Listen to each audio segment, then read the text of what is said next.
시편 32편 1절에서 11절 말씀을 중심으로 회개하는 자의 행복에 대하여 같이 생각하도록 하겠습니다. 성경에는 복에 대해 다양한 정의를 하는 것을 볼 수 있습니다. 물질과 건강, 많은 자녀를 거느리는 것도 복이라고 하지만 고난받는 것이나 순교 당하는 것도 복이라고 말하고 있는 것을 볼 수 있어요. 그런데 우리가 읽은 시편 32편에도 보면 다윗은 또 다른 모습의 복을 말하고 있는 것을 알 수 있습니다. 시편 32편을 통해서 무엇이 복인지, 복 있는 사람은 어떤 사람인지를 배우게 됩니다. 자, 시편 32편에 보면은 다윗의 마스길이라고 써 있는 것을 볼 수 있습니다. 마스길이라는 말은 교훈시, 지혜시라는 말인데요. 다윗은 이 시편을 통하여 이스라엘 회중들에게 중요한 교훈을 말하려고 썼고, 어떤 것이 지혜인지를 알게 해주고자 썼다는 것을 알 수 있습니다. 역시 우리는 이것이 무엇인지를 지금부터 함께 배워가 보도록 하겠습니다. 다윗은 먼저 1, 2절에서 이렇게 말하고 있습니다. 허물의 사함을 받고 자신의 죄가 가려진 자는 복이 있도다. 마음에 간사함이 없고 여호와께 정죄를 당하지 아니하는 자가 복이 있도다. 자, 이 말은 죄의 짐을 벗고 죄가 가려짐을 받은 사람은 복되다. 여호와께서 죄 없는 자로 여겨주시는 사람, 그의 마음에 거짓됨이 없는 사람은 복되다 라는 말입니다. 여기 복되다는 말은 얼마나 행복한가 이 말이에요. 우리는 다윗은 이 말에서 어떤 사람이 행복한 사람인가를 배우게 됩니다. 하나님의 은혜로 죄의 짐을 벗어버린 사람이 행복한 사람인 것이에요. 내가 죄를 지었지만 하나님으로부터 죄가 가려지고 하나님께서 그리스도의 피로 죄를 가려주셔서 죄를 보지 않으심으로 죄가 없다고 여겨주시고 나를 죄인처럼 대해주지 않음을 받은 사람, 그 사람이 행복한 사람이라는 말입니다. 그렇지요? 우리가 하나님으로부터 어떻게 할 수 없는 죄를 지었을 때 용서함을 받고 하나님께서 우리를 죄인으로 취급하지 않고 여전히 하나님의 약속의 자녀로서 대해주심으로 우리의 아버지가 되어주시는 이 은혜를 받은 사람들은 이 세상에서 가장 복되고 행복한 사람인 것입니다. 우리 모두 그렇게 믿고 고백할 수 있기를 바랍니다. 여러분, 그런데 우리는 다윗의 이 시에서 다윗이 한동안 하나님 앞에서 감추고 회개하지 않았던 어떤 죄가 있었다는 것을 생각할 수 있습니다. 다윗은 그 어떤 특별한 범죄 이후에도 성전에서 정기적으로 죄 용서를 위한 속죄제와 번제를 드림으로 희생 제사를 드리고 기도했습니다. 그때 다윗은 자신의 죄성을 인정하고 정기적으로 예배하면서 일반적인 죄에 대해서는 회개를 하였습니다. 그런데 다윗이 지은 어떤 특별한 죄에 대해서는 회개하지 않았다는 말이에요. 다윗은 자신의 어떤 특정한 죄에 대해서는 자백하지 않고 인정하지 않고 침묵하였다는 것입니다. 기도할 때마다 그 죄가 생각났을 것이에요. 그런데 다윗은 그 죄는 억누르고 하나님께 회개하지 않았던 것입니다. 여러분, 이 시편은 다윗이 밧세바와 간음하고 이를 숨기기 위하여 그녀의 남편 우리아를 전쟁터에서 죽게 한 후 나단 선지자의 책망을 받고 지은 시입니다. 이 시에는 다윗이 숨기려 했던 특별한 범죄를 인정하고 회개하고 사죄함을 받는 과정을 고백하는 간증이 담겨 있습니다. 그리고 하나님으로부터 죄사함을 받은 자가 마음의 기쁨을 토로하고 하나님께 감사하며 자신이 받은 은혜를 간증하는 내용을 담고 있습니다. 그런데 다윗은 나단 선지자가 와서 책망하며 회개하기까지 무려 지난 1년간 이 죄를 감추고 하나님께 말씀을 드리지 않았던 것입니다. 3절은 회개하기 이전의 상태를 말하고 있습니다. 3절 상반절을 보시면 내가 입을 열지 아니할 때에 라고 했는데요. 이 말은 바로 다윗이 자신의 죄를 인정하지 않은 지난 1년간의 기간을 말하는 것입니다. 다윗은 1년이라는 시간이 흐르는 동안 자신의 간음과 살인죄를 감추고 전혀 회개하지 않았던 것이에요. 여러분, 다윗이 간음죄와 살인죄를 지은 후에 1년이라는 시간이 지나는 동안 회개하지 않았다 하면 다윗이 그동안 한 번도 하나님을 예배하지 않았나? 다른 죄에 대해서도 회개하지 않았나? 라고 생각할 수 있을 것이에요. 그런데 다윗은 간음과 살인죄를 범한 이후에도 하나님을 정기적으로 예배하면서 기도도 하였습니다. 이것은 무엇을 말하느냐 하면 예배하고 그가 하는 기도 가운데 다른 죄에 대해서는 회개하면서도 이 간음죄와 살인죄에 대해서는 회개하지 않고 생각날 때마다 회개할 생각을 억눌렀다는 것을 말하는 것이에요. 다윗은 하나님 앞에서 자신의 죄를 감춘 것입니다. 본문 3절에서 다윗은 내가 입을 열지 아니하였다 이렇게 고백하고 있지 않습니까? 자신의 잘못을 알고 있었지만 다윗은 하나님 앞에 겸손히 무릎을 꿇고 이 특별한 죄를 인정하고 이 특별한 죄에 대해서 회개하지 않은 것입니다. 다윗은 자신의 이 특별한 죄에 대해서 침묵하였습니다. 다윗은 이 특별한 죄를 지었음에도 죄를 지지 않은 것처럼 그 죄를 덮어두었습니다. 이 죄를 인정하지 않았습니다. 이 특별한 죄에 대해 하나님께 이것이 죄라고 인정하고 싶지 않았고 그래서 감춘 것입니다. 우리도 교회에 출석을 열심히 하고 기도 생활을 열심히 하면서도 하나님 앞에서 내가 이것만큼은 차마 회개할 수 없다 하는 것들이 있을 수도 있고 기억나지 않을 수도 있습니다.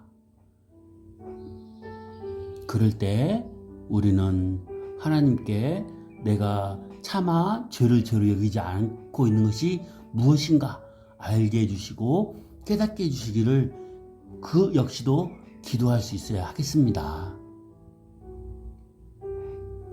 여러분, 다윗이 지난 1년 동안 간음죄와 살인죄를 감추고 고백하지 않은 결과가 어떤지 아십니까?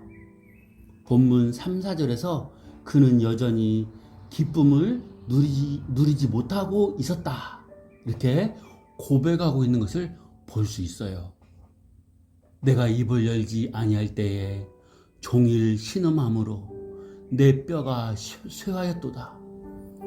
주의 손이 주야로 나를 누르시오니 내 진액이 빠져서 여름 가뭄에 마름같이 되었나이다. 다윗은 죄를 감추고 회개하지 않은 지난 1년 동안 너무도 큰 괴로움 가운데 살았던 것을 알 수 있어요. 왜 그런지 아십니까? 하나님의 손이 밤낮으로 다윗을 짓눌렀기 때문이에요. 다윗은 그 고통이 얼마나 큰지 뼈가 으스러지면서 뼈의 진액이 다 빠져나가는 듯한 그런 고통이었다고 말하고 있어요. 또 마치 봄철에 모를 심고 여름이면 논에 물을 대어 주어야 벼가 잘 자라는데 물이 있어야 할 여름에 비가 오지 않고 물이 없게 되면 거북이 등처럼 쩍쩍 갈라지는 것처럼 양심의 가책으로 마음이 찢어지는 아픔이 있었다고 고백하고 있는 것이에요. 한마디로 말하면 하나님을 예배하고 하나님께 기도하며 신앙생활을 하면서도 그 특별한 죄에 대해 회개하지 않으므로 마음의 기쁨과 평안을 누리지 못하고 여전히 고통 가운데 살고 있었다는 것입니다. 이것은 다윗의 문제가 아니고 저와 여러분의 문제일 수 있습니다. 그렇게 말씀을 듣고 목사님의 설교를 듣고 교회를 출석을 하고 그러는데도 마음의 기쁨과 평안이 없다면 내가 내 마음 가운데 어떤 고통이 계속해서 있다면 회개하지 않은 무엇인가가 있지는 않은가? 내 마음을 짓누르고 있는 것은 무엇이 원인일까 생각할 수 있어야 하겠습니다. 하나님의 백성들이 아버지 되시는 하나님께 무엇인가를 말씀드리지 않고 침묵하고 살아간다는 것은 하나님과의 교제가 단절되어 가는 것을 말합니다. 하나님과의 교제가 단절되면 하나님과의 친밀한 관계도 파괴됩니다. 이런 면에서 교회에 열심히 나와도 우리가 회개하지 않고 하나님과의 관계가 기쁨이 없다면 하나님과의 관계 속에서 기쁨이 없다면 내가 지금 길 잃어버린 양의 상태는 아닌가?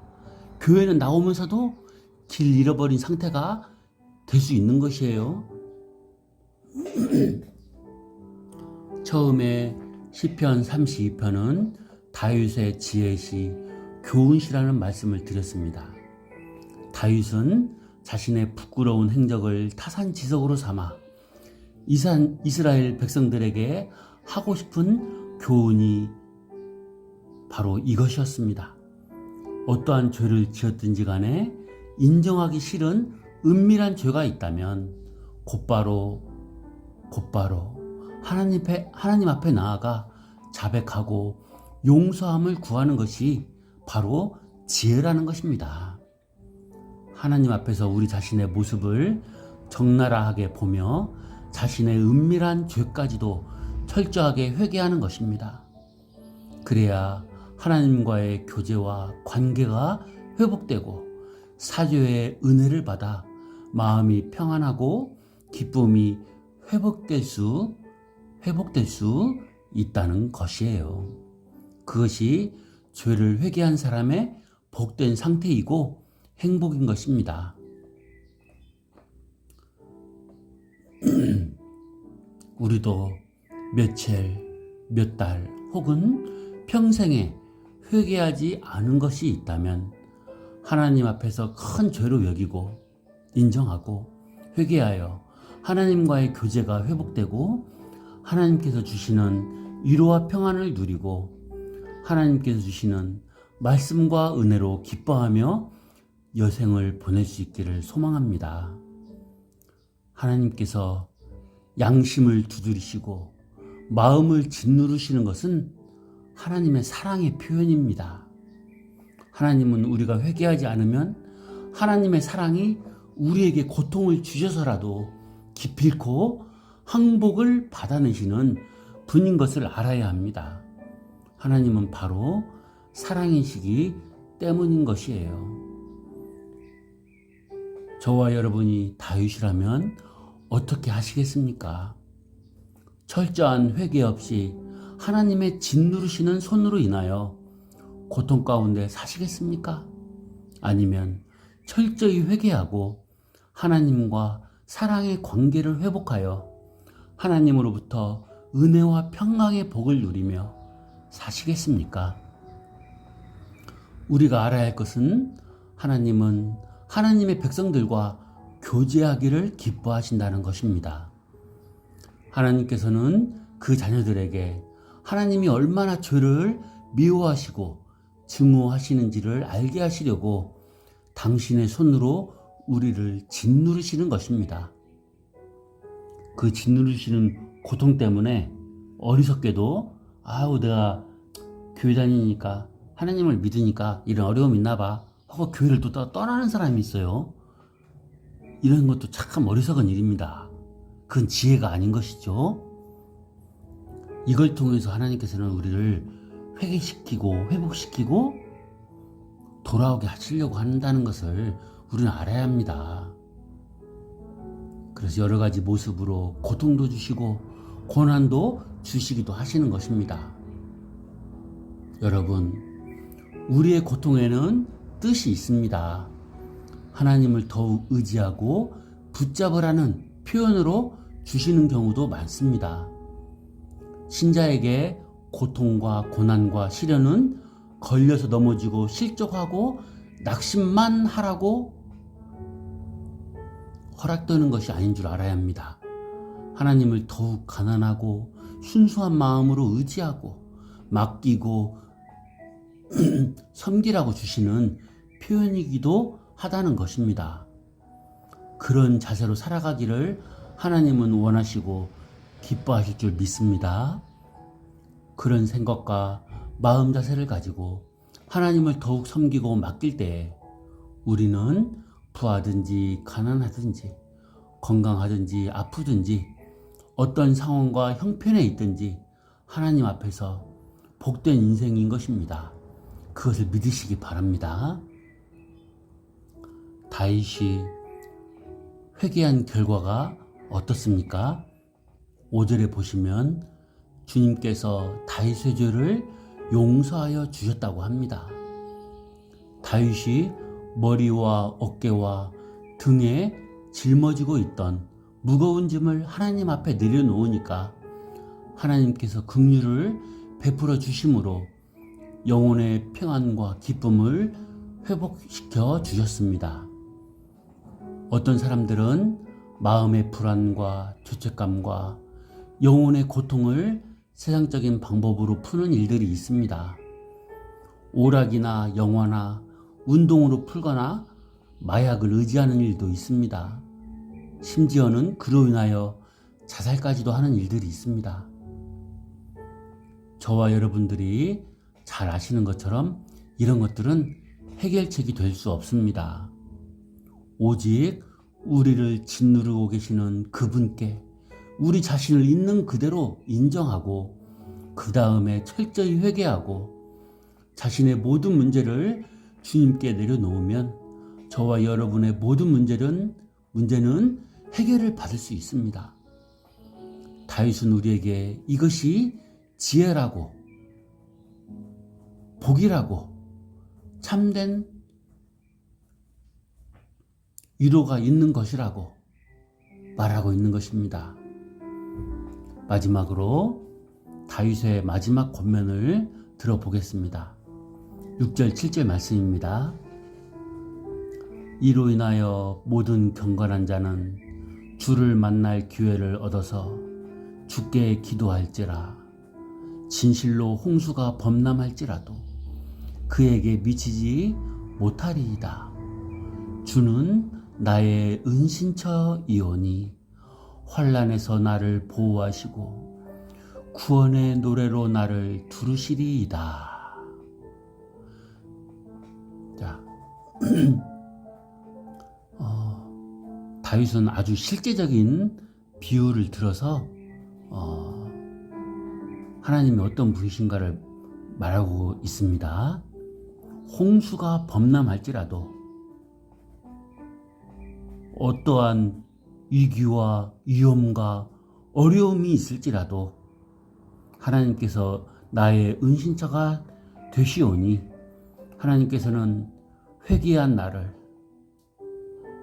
하나님 앞에서 죄 없다 함을 인정받은 우리들을 지켜주시고 보호해 주실 것이다. 그 말입니다. 죄를 철저히 회개하는 자, 은밀한 죄, 부끄럽거나 인정하고 싶지 않은 죄까지도 회개하는 신자는 행복한 신자입니다. 하나님께서 그 인생을 보호하시고 위로하시고 평안과 기쁨을 주시기 때문이라는 말씀입니다. 우리 모두 하나님께서 주시는 평강과 은혜로